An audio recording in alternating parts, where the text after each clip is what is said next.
what steps do you typically take when searching for internships or job opportunities? Like, how do you tailor your approach to stand out to the employers? It's a very good question, a very important question. I think the most important thing is a lot of times when students look for work, they send a resume and then they just don't do anything else. They don't make that contact, they don't call up and follow up. And what made a difference for me personally was actually following up. I'm just following, calling that employer and saying, a potential employer, calling them up saying, I submitted my application or my resume, just wanted to get an update on the status of my application. And then that's when they actually go and look for it. Because sometimes they receive hundreds of applications and they don't have the capacity to look through all of them. So what really stands out for the employers is that proactivity, the proactivity of the person looking for a job. So they look for that. They only see things often when that person follows up. Usually through a phone call, if there's a phone call, if you know the person, calling that person, and the application itself being addressed to that person who will be your boss or supervisor, right, or the HR manager or whoever it is. Following up with a phone call, they know then they can engage with you. They know how you communicate. They know that that you're a proactive person. The second thing is, you apply. You get into the interview. What's really important is preparation before the interview. So really learning about the organization, learning about the job role, really and when you're in the interview, you know what it's about, you know about the organization, and you say, look, I know that you've been doing these projects, I know your organization's been around for this many years, and what I'm really interested in is being able to contribute in XYZ. So knowing how you might be able to contribute, and knowing about as much as possible. Sometimes it's not easy to find out a lot of information, but as much as possible, either a combination of knowing about the organization, knowing about the job role, knowing about the nature of the job that you're going to be doing. So showcasing that you have that knowledge, because then they know you, again, you're proactive, you're interested in this job, you're not just throwing your application to hundreds of places and hoping one of them will suddenly call you up.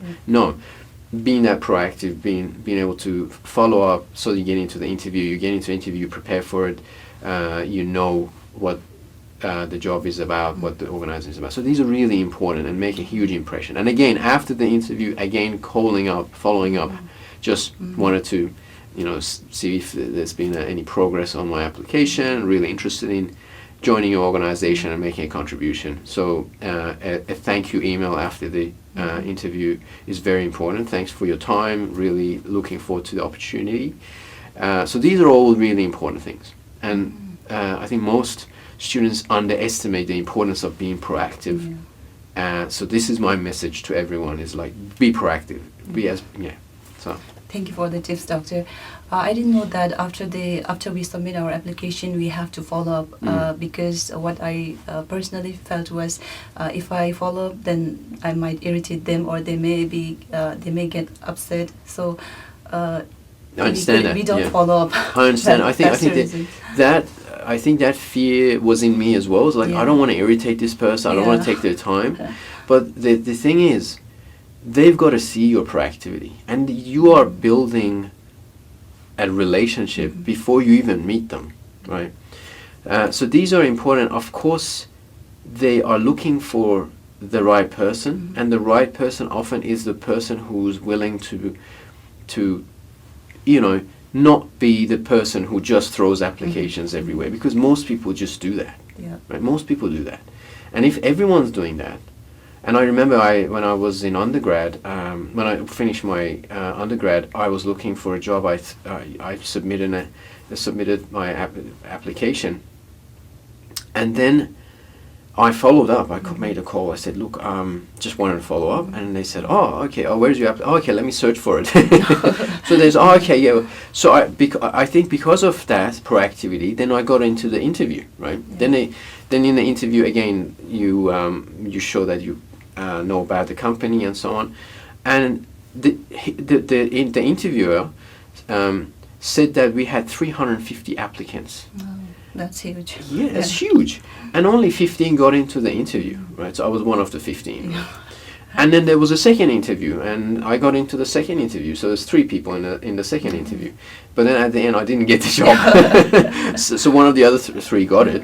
But the fact that I increased my chance by following up, by knowing about the company, and in fact, although I didn't get the job for that particular round, 3 months later he called me, and he said, "We have a job for you." Right?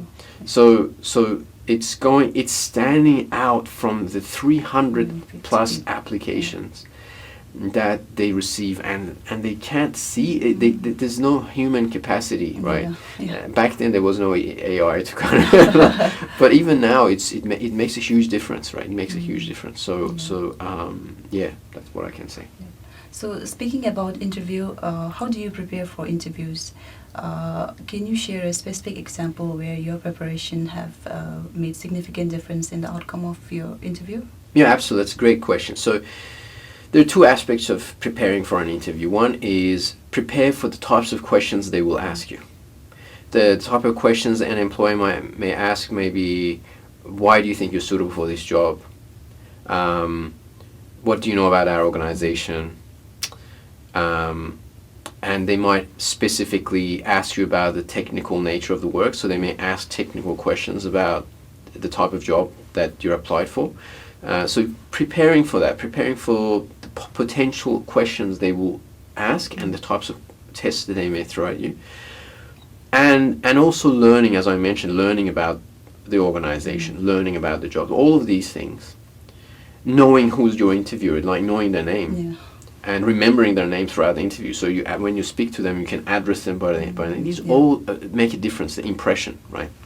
And the last thing is dress up for the occasion. Dress professionally, neat clothing. Whether it's a tie or a suit or a suitable dress, but going in a professional manner, so it has an impression. So I think. The combination of professionalism, the combination of having a good knowledge about the organization, about the job, knowing the person's name, addressing by their name when you're speaking to them during the interview, and just practicing, getting someone to practice interviewing skills and just becoming comfortable with that. Yeah. That's the best way to practice. Thank you for the great tips. Yeah.